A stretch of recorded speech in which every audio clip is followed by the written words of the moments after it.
عوام سے بہت ہی پیار محبت سے ایسی بات انداز سے کرنا چاہیے کہ بیچ میں کوئی مسکرائے بھی، بیچ میں کسی دل کو ایک آنسو بھی نکلے آنکھ سے، اپنائیت محسوس ہو۔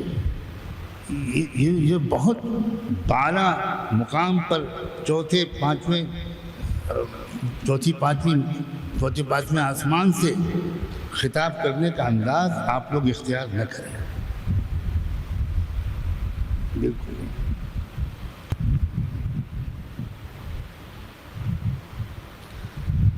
تو بہرحال ایک تمنا، ایک نیت دل میں اعلاء کلمت اللہ کی بھی ہونی چاہیے اور غالب ہونی چاہیے، بہت جذبات ہونے چاہیے کہ اللہ میاں مجھے بھی تو قبول کر لے۔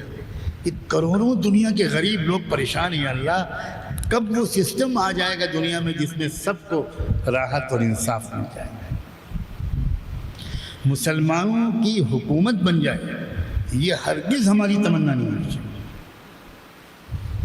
یہ تو خدا کو سخت ناپسند ہے۔ تلک الدار الآخرہ نجعلها للذین لا يريدون علوا فی الارض ولا فساد۔ آخرت صرف ان کو ملے گی جن کے دل میں کوئی تمنا دنیا میں حکومت پر قابض ہو جانے کی نہیں ہے۔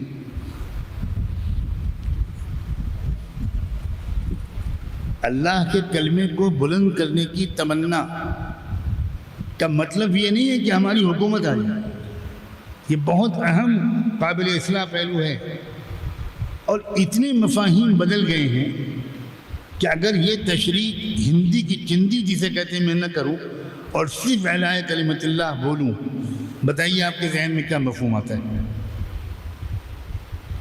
ارے بتاؤ یار،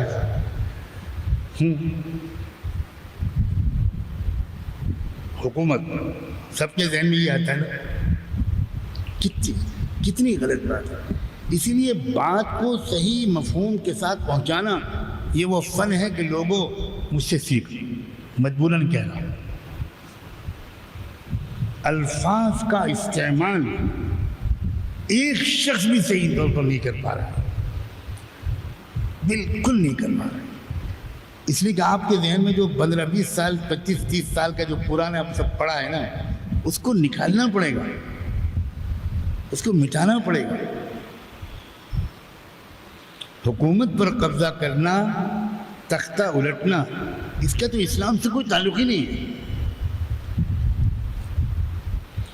تمنا ہماری ہونی چاہیے کہ سب کو انصاف مل جائے، ہندوؤں کو بھی مل جائے، سکھوں کو بھی مل جائے، شیڈول کاسٹ کے لوگوں کو مل جائے، شیڈول ٹرائب کے لوگوں کو مل جائے، سکھوں کو مل جائے، بدھسٹوں کو مل جائے، کرسچنس کو مل جائے، جانوروں کو بھی مل جائے، سب کو انصاف، سب امن چین سے رہے، کسی کو اپنی بہو بیٹی کی عزت کی فکر نہ ہو، سب کی عزتیں محفوظ۔ یہ سماج قائم کرنے کی تمنا اور اس کوشش میں ہمارا حصہ۔ صحابہ کرام نے تو بعض فتوحات کے بعد، رومن امپائر کے بعض علاقوں یا پرشین امپائر کے بعض علاقوں کی فتوحات کے بعد یہ تک پیشکش کی صحابہ نے، خدا کرے میں اس کا حوالہ بھی ڈھونڈ سکوں، پکا یاد ہے مجھے کہ صحابہ نے یہ تک پیشکش کر لی کہ ہم یہاں رہنے اور حکومت کرنے کے لیے نہیں آئے، انصاف کے اصول آپ ہم سے سیکھ لیجئے اور معاشرے کو اس کے مطابق چلائیے، ہم جہاں سے آئے ہیں وہاں واپس چلیں۔ یہ استغنا، یہ بے نیازی، اس لیے کہ یہ شک کا زمانہ ہے۔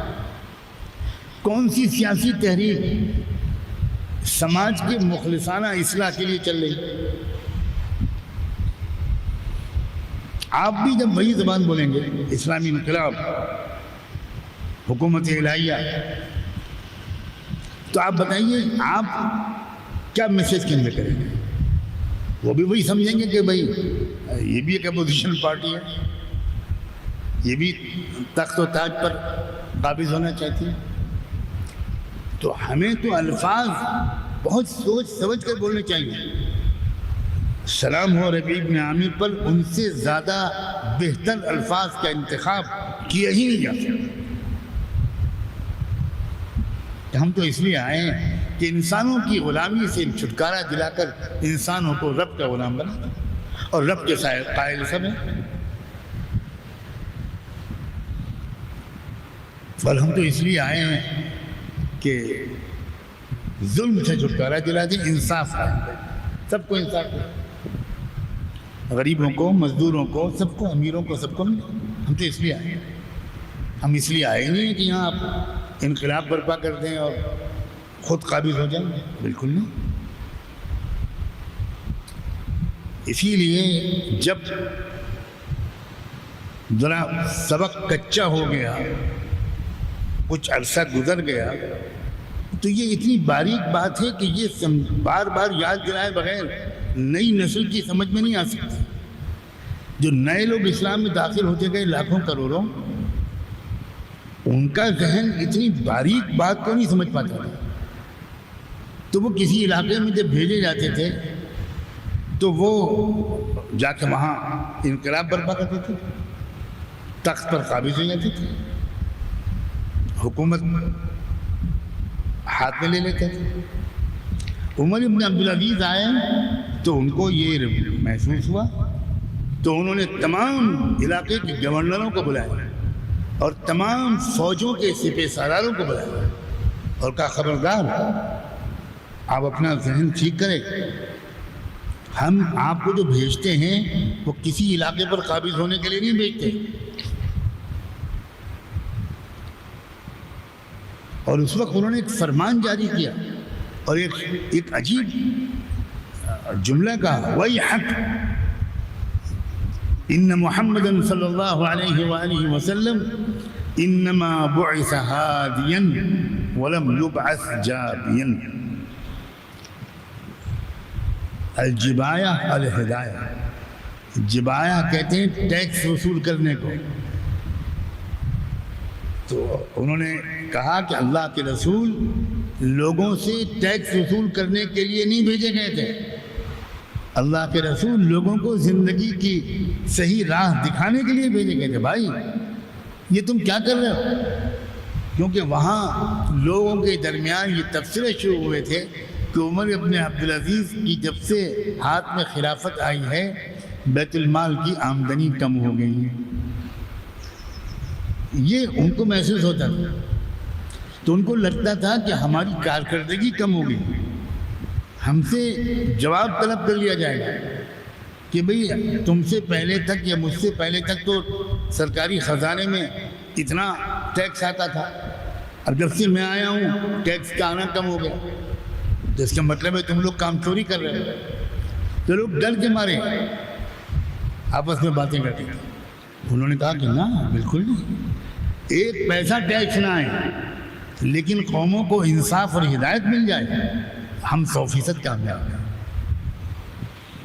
تو ہماری مشن کا مقصد دوسری تمام سیاسی تنظیموں کے مقصد سے کروڑوں درجے مختلف ہے۔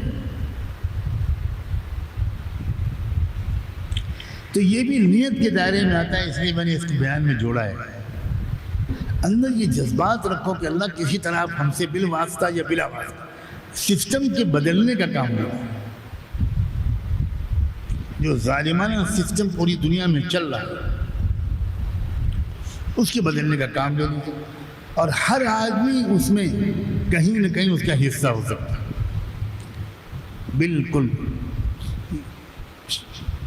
جس سے فوج میں ہوتا ہے کہ فوج کا کچن کا کھانے پکانے والے، برتنوں کے دھونے والے، خیموں کے لگانے والے، گاڑیوں کے چلانے والے، گاڑیوں کے میکینکس، فوجوں کے انجینئر، فوج کے ڈاکٹر، فوج کے اسپتال کا عملہ، نرسیں ہوں یا پیرامیڈیکل اسٹاف ہو، سب فوجی شمار ہوتے ہیں اور سب کو اسی طرح کا گریڈ ملتا ہے۔